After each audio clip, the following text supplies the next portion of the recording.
Assalamualaikum warahmatullahi wabarakatuh. Sebelumnya, saya akan mengucapkan terima kasih terlebih dahulu kepada Bapak Yaris Adi Al-Fajrin, SHMH, selaku dosen pengampu mata kuliah kriminologi yang telah memberikan kami kesempatan untuk menjelaskan materi ini. Di sini kami akan menjelaskan tentang teori-teori kriminologi menurut mazhab-mazhabnya. Maka dari itu, izinkan saya untuk memperkenalkan diri terlebih dahulu.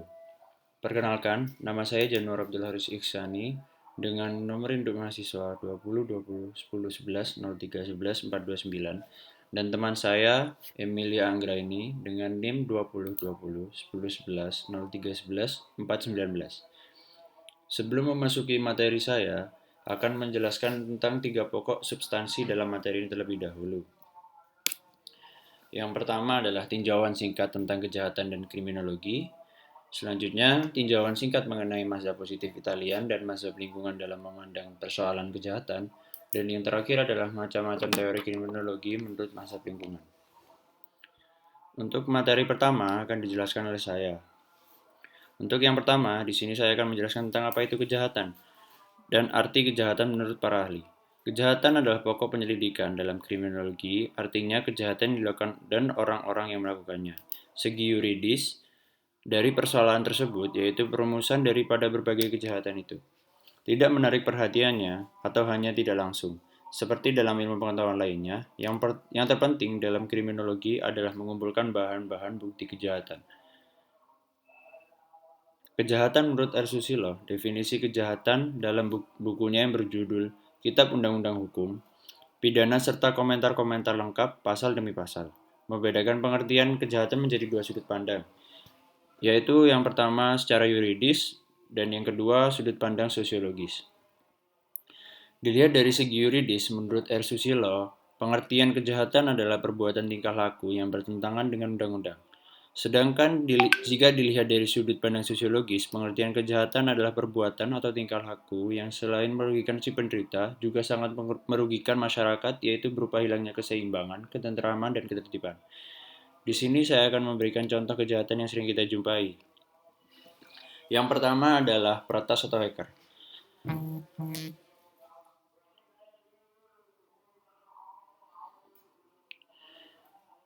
Istilah hacker biasanya mengacu pada seseorang yang mempunyai minat besar untuk mempelajari sistem komputer secara detail dan bagaimana meningkatkan kapabilitasnya. Adapun yang sering mereka lakukan, aksi pencurian di internet lainnya disebut cracker. Boleh dibilang cracker ini sebenarnya adalah hacker yang memanfaatkan kemampuannya untuk hal-hal yang negatif. Aktivitas cracking internet memiliki lingkup yang sangat luas, mulai dari pembajakan akun milik orang lain, pembajakan situs web, probing, dan menyebarkan virus. Sehingga target yang ditujunya mengalami kerugian. Tindakan yang terakhir disebut sebagai DOS atau Denial of Service. DOS attack merupakan serangan yang bertujuan untuk melumpuhkan target sehingga target mengalami hang atau crash sehingga tidak dapat memberikan layanan. Pada kasus hacking ini, biasanya modus seorang hacker adalah untuk menipu atau mengacak-acak data sehingga pemilik tersebut tidak dapat mengakses web miliknya. Untuk kasus ini, dalam pasal 406 KUHP dapat dikenakan pada kasus device atau hacking yang membuat sistem orang lain seperti website atau program menjadi tidak berfungsi atau dapat digunakan sebagaimana mestinya. Kemudian, pada contoh yang kedua yaitu kasus pembegalan atau pemalakan. Pembegalan atau sebuah aksi perampas di tengah-tengah jalan dengan menghentikan kendaraannya. Biasanya pembegalan terjadi di jalan yang jauh dari keramaian. Perampok, penyamun, atau penggarong. Ketua Komisi Nasional Perlindungan Anak Aris Merdeka Sirait menjelaskan bahwa komplotan sindikat narkoba itu merekrut anak-anak sekaligus menyalurkan hasil kejahatan yang mereka lakukan. Menurutnya, anak-anak hanya alat mereka dalam meraup keuntungan. Aris juga melihat bahwa faktor utama keterlibatan dalam anak dalam kasus begal adalah narkoba. Kriminolog Universitas Indonesia, Erlangga Masdiana, juga mengatakan bahwa pelaku melihat adanya kesempatan memperoleh uang melalui aksi begal ini. Terlebih kesempatan tersebut didukung di tengah lokasi jalan raya yang sepi dan kurangnya penerangan, kriminolog dari Universitas Indonesia, Hamidah Abdurrahman, mengatakan dalam Kitab Undang-Undang Hukum Pidana terdapat beberapa jenis pencurian. Menurut dia, dalam KUHP dibagi dalam 6 pasal, yaitu pasal 362 sampai pasal 367. Pasal 362 yang merupakan pasal yang digunakan polisi untuk menjerat pelaku pencurian biasa. Hamidah mengatakan pencurian dengan unsur pemberatan ialah seperti pencurian ternak, pencurian yang dilakukan pada waktu kebakaran, letusan gunung api, banjir, gempa bumi, atau gempa laut.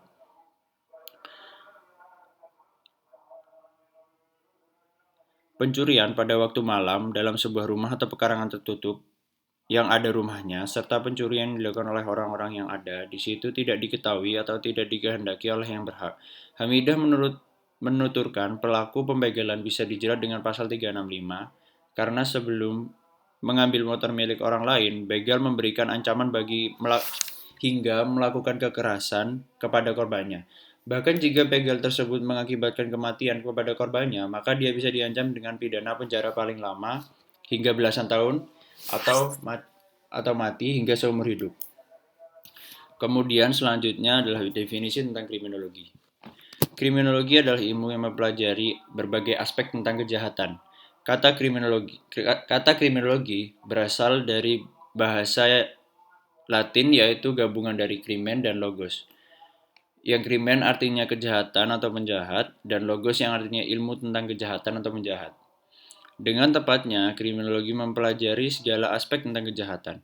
Kriminologi dapat digolongkan sebagai disiplin ilmu yang baru muncul, namun pembahasan mengenai kejahatan setidaknya sudah muncul sejak lama. Kriminologi dapat didefinisikan sebagai studi sistematis tentang sifat, jenis, penyebab, dan pengendalian dari perilaku kejahatan, penyimpangan, kenakalan, serta pelanggaran hukum. Kriminologi adalah ilmu sosial terapan, di mana kriminologi bekerja untuk membangun pengetahuan tentang kejahatan dan pengendaliannya berdasarkan penelitian empiris. Penelitian membentuk dasar untuk pemahaman, penjelasan, prediksi, pencegahan, dan kebijakan dalam sistem peradilan pidana. Berikutnya adalah penjelasan definisi tentang kriminologi menurut para ahli yang akan dijelaskan oleh teman saya Emilia. Ya, baik. Di sini saya akan menjelaskan tentang definisi kriminologi menurut para ahli. Selanjutnya adalah pengertian kriminologi menurut para ahli. Yang pertama ada Edwin Sutherland dalam Principle of Criminology, terbit pertama kali tahun 1934. Menjelaskan kriminologi mempelajari tentang 3 hal, yaitu meliputi sebab kejahatan atau etiologi kejahatan, pembentukan hukum atau sosiologi hukum, serta pengendalian, pencegahan, dan perlakuan terhadap pelanggar hukum atau penologi. Ya, Edwin ini dikenal sebagai bapak kriminologi modern karena dialah yang pertama kali menghubungkan masalah kejahatan itu dengan masyarakat. Dalam hal ini, Edwin melihat dari segi sosiologi. Menurut Edwin Sutherland, dia mengatakan bahwa kriminologi adalah kriminologi is the body of knowledge regarding crime as a social phenomena. Adalah keseluruhan pengetahuan tentang kejahatan sebagai gejala sosial. Ya, beliau ini juga mengatakan bahwa selama masyarakat masih ada perbuatan kejahatan juga akan tetap ada. Berlandaskan dari definisi di atas yang telah saya jelaskan tadi, Sutherland dan Krisi menjelaskan bahwa kriminologi ini terdiri dari 3 bagian pokok, yaitu sosiologi hukum, etiologi kriminal, dan penologi. Itu termasuk metode pengendalian sosial. Meskipun sangat dipengaruhi oleh sosiologi, kriminologi juga berakar pada sejumlah disiplin ilmu lain, seperti ilmu antropologi, biologi, ekonomi, geografi, sejarah, filsafat, ilmu politik, psikiatri, dan psikologi. Ya, masing-masing disiplin mengembangkan pemikiran, sudut pandang, serta metode yang berbeda untuk mempelajari dan menganalisis penyebab kejahatan dengan berbagai implikasi kejahatan.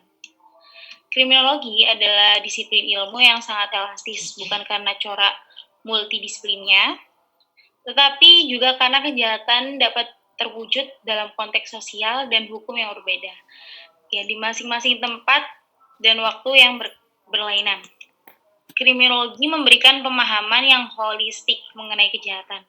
Dengan mendasari pada metode ilmiah, pengetahuan tentang kejahatan tidak didasari pada akal sehat belaka atau common sense.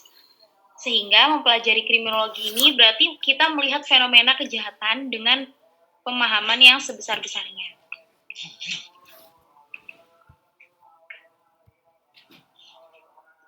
Nah, hal ini beralasan karena seringkali pemahaman mengenai kejahatan masih mengandung sejumlah asumsi yang tidak benar dan tidak mendasar. Kemudian selain itu, mempelajari kriminologi ini dapat digunakan sebagai dasar pembuatan kebijakan publik atau kebijakan kriminal, atau pengembalian keputusan yang tepat untuk merespon fenomena kejahatan. Bahkan pengembangan kriminologi kontemporer ditandai dengan kemunculan publik kriminologi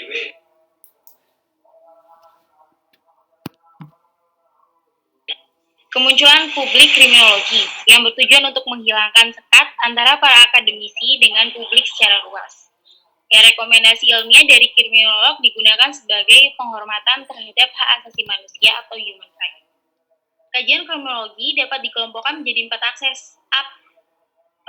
aspek pembahasan, meliputi kejahatan, pelaku kejahatan, korban kejahatan, serta aksi masyarakat terhadap kejahatan. Perkembangan kriminologi yang begitu cepat, setidaknya selama 4 dekade terakhir, memunculkan berbagai macam kajian yang amat beragam di antara para kriminolog, seperti ketimpangan gender, kenakalan dan perlindungan anak, pelanggaran hak asasi manusia, kejahatan white collar, penghukuman dan pemenjaraan, sistem peradilan pidana, teror dan terorisme, kejahatan terhadap lingkungan, polisi dan pemolisian, media, narkotika, kejahatan cyber, kejahatan transnasional atau terorganisir, hingga kebijakan kriminal.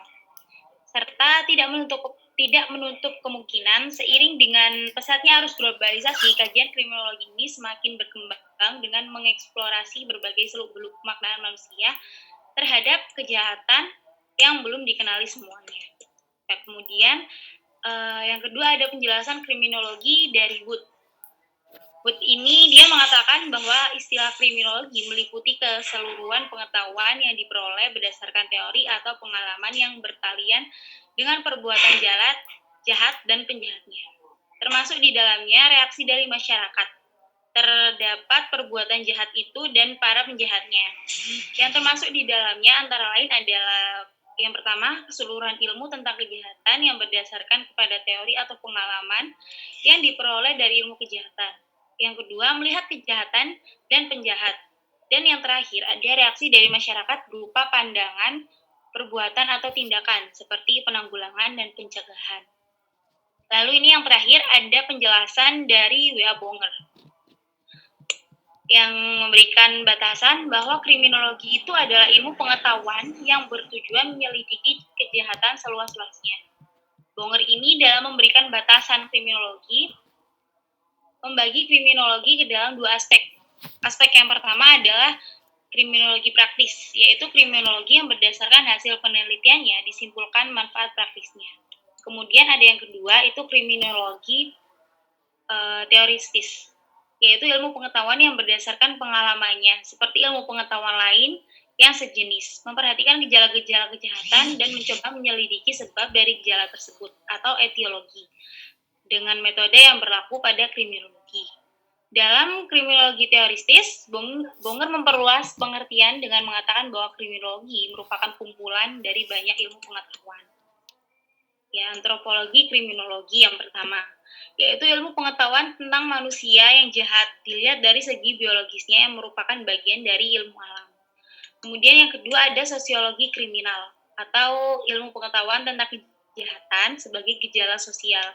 Pokok perhatiannya ini adalah seberapa jauh pengaruh sosial itu bagi timbulnya kejahatan, atau bisa disebut juga etiologi sosial.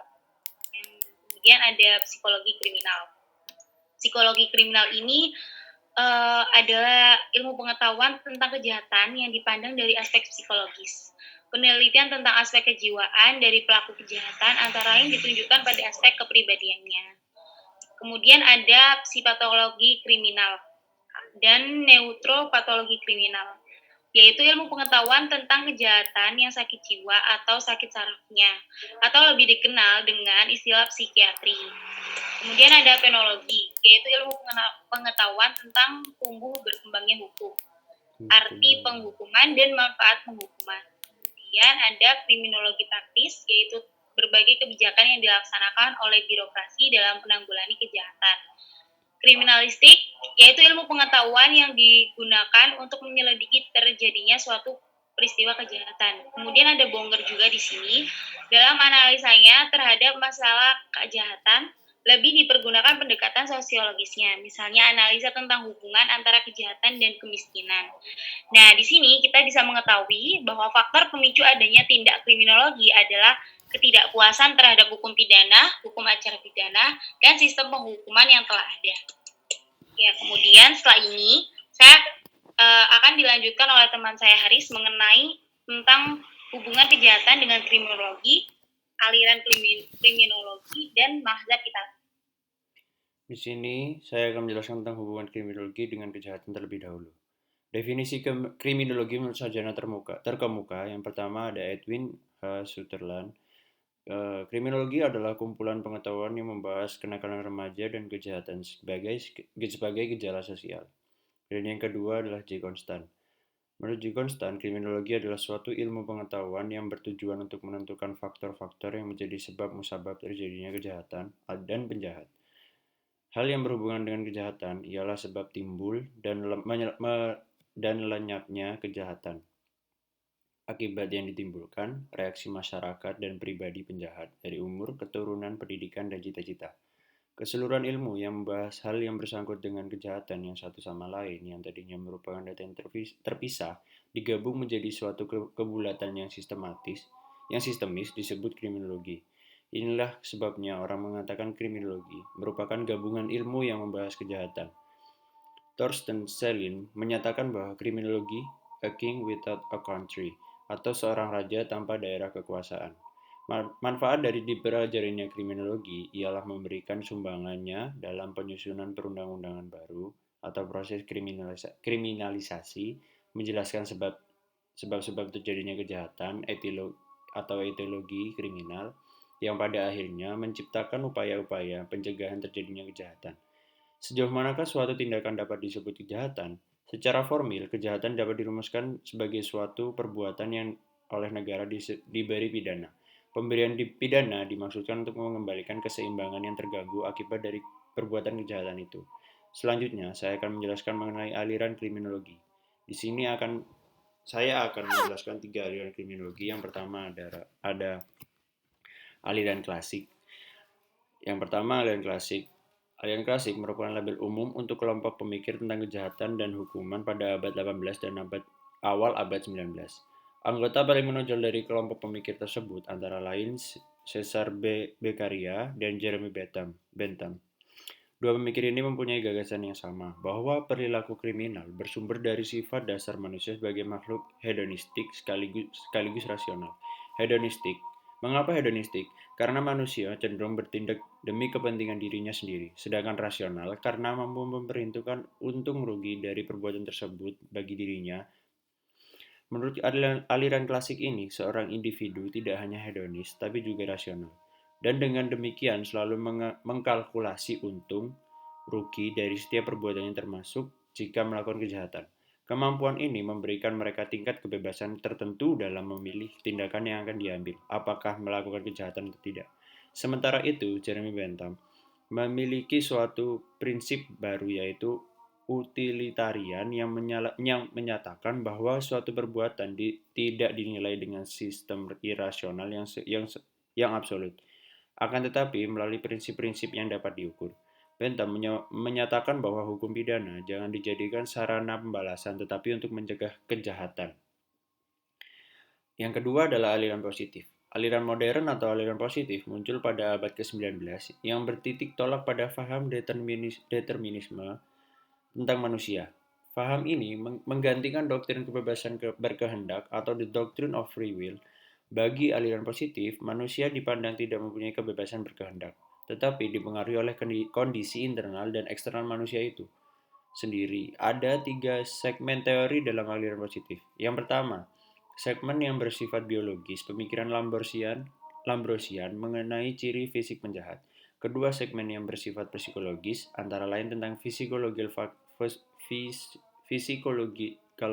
factors, antara lain neuroticism, psikotism, psikopatik yang menyebabkan seorang cenderung melakukan kejahatan. Dan yang ketiga, segmen sosial positif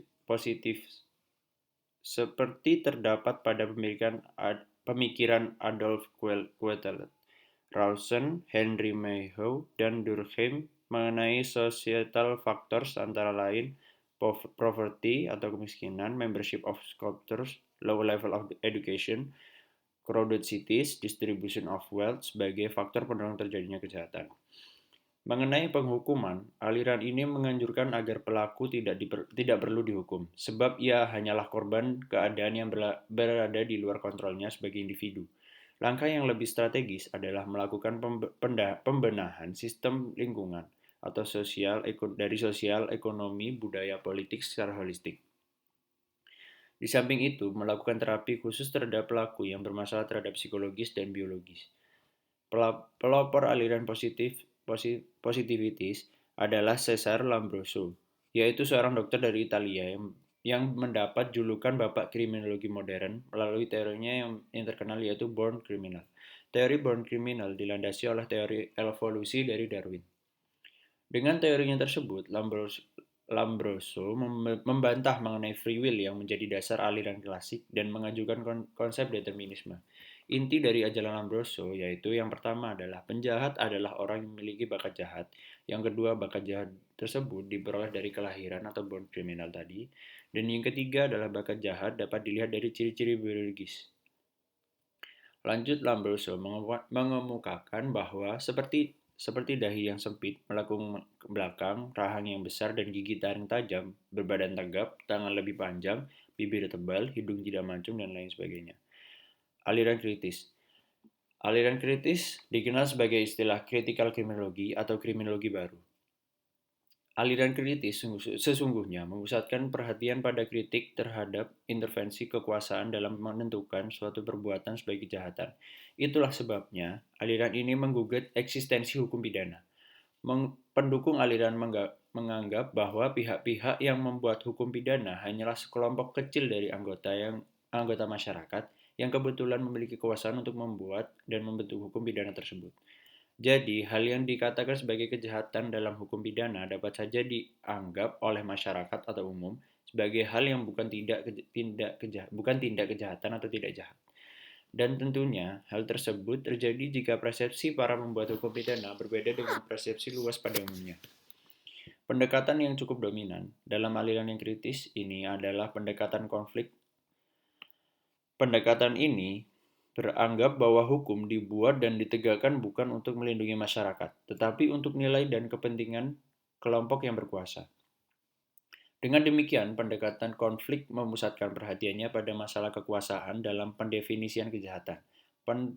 Pendekatan konflik beranggapan bahwa orang-orang dalam suatu masyarakat mempunyai tingkat kekuasaan yang berbeda untuk mempengaruhi perbuatan dan penegakan hukum. Pada umumnya, orang-orang atau kelompok yang memiliki kekuasaan yang lebih besar akan mempunyai kesempatan dan kemampuan untuk menentukan perbuatan yang bertentangan dengan nilai dan kepentingan mereka sebagai bentuk kejahatan. Pada saat yang sama, mereka juga memiliki kemampuan untuk menghindari pendefinisian perbuatan mereka sebagai kejahatan. Walaupun perbuatan mereka tersebut bertentangan dengan nilai dan kepentingan orang atau pihak lain yang tentunya memiliki kekuasaan yang lebih rendah, pendekatan konflik dengan demikian menghendaki suatu hukum yang bersifat emansipatif atau hukum yang melindungi masyarakat sehingga dapat mengangkat harkat dan martabat masyarakat kelas bawah. Selanjutnya yaitu tentang mazhab Italian atau mazhab antropologi. Mazhab ini dipelopori oleh orang sarjana yang bernama Lombroso. Menurut ajaran kriminologi Lombroso, ialah manusia telah ditakdirkan sebagai penjahat. Penjahat menurut pandangan Lombroso mempunyai tanda-tanda tertentu sebagai pertanda jenis manusia tersendiri dilihat dari segi antropologinya. Mereka memiliki kelainan tengkorak keganjilan, dalam otak atau otak seperti hewan. Roman mukanya berbeda dengan manusia biasa. Tulang rahang lebar, muka mencong, tulang dahi melengkung ke belakang. Kurang peka perasaan dan menyenangi touch atau orang primitif yang menyukai touch. Banyak sarjana yang tidak bersependapat dengan Lombroso. Umumnya yang menentang mazhab ini adalah mereka yang menganut mazhab lingkungan. Salah seorang penganut mazhab lingkungan yang melontarkan sanggahan terhadap mazhab ini adalah G. Trade, yang antara lain menyatakan kejahatan bukan suatu gejala yang antropologis tapi sosiologis, yang seperti kejadian-kejadian masyarakat lainnya dikuasai oleh pendirian. Selanjutnya, untuk penjelasan yang terakhir akan dijelaskan oleh teman saya, Emilia. Ya, di sini saya akan menjelaskan mazhab lingkungan yang pengajunya adalah Al-Segni. Dia adalah seorang mahaguru di Perancis dalam ilmu kedokteran kehakiman. Aliran ini beranggapan bahwa sebetulnya penjahat itu tidak bersalah. Aliran ini menolak adanya penjahat karena pembawaan atau penjahat sejak lahir. Ya, seseorang itu menjadi atau berbuat jahat dikarenakan faktor lingkungan atau tempat tinggal, susunan, corak, dan sifat masyarakatnya dari seseorang itu tersebut. Misal, seseorang tinggal di tempat yang berdesak, kumuh, atau lingkungan yang tidak baik, maka dapat menimbulkan dorongan seseorang itu untuk membuat kejahatan. Selain itu, pengaruh dari film-film yang tidak baik, video game, atau video-video porno juga dapat mempengaruhi jiwa seseorang untuk melakukan tindakan-tindakan yang tidak baik dapat merugikan diri sendiri dan masyarakat. Ya, dalam hal ini, politik kriminal atau ilmu yang mencari cara untuk memberantas kejahatan itu khususnya harus ditunjukkan dalam perbaikan-perbaikan dalam masyarakat. Misal dengan memberantas tunasusila, sensor-sensor film, buku-buku, dan lain-lain yang mengandung hal sekiranya dapat menimbulkan kejahatan. Sedangkan orang-orang yang melakukan tindak kejahatan direhabilitasi dengan menciptakan lingkungan yang baik dan berusaha menciptakan lingkungan yang baik juga untuk masyarakat lainnya. Akan tetapi, sebenarnya sama pula jika hanya menitikberatkan penyelidikan ini tentang sebab-sebab kejahatan pada keadaan masyarakat saja dan menyampingkan faktor individual dari seseorang, karena ternyata bahwa keadaan masyarakat atau pendidikan yang sebaik-baiknya saja tidak dapat menghindarkan sifat-sifat jahat atau seseorang jahat itu tersebut. Oke, mungkin cukup sampai di sini kami rasa mengenai apa yang telah kami jelaskan sebelumnya. Mohon maaf apabila ada salah kata dalam menjelaskan. Terima kasih. Wassalamualaikum warahmatullahi wabarakatuh. Waalaikumsalam.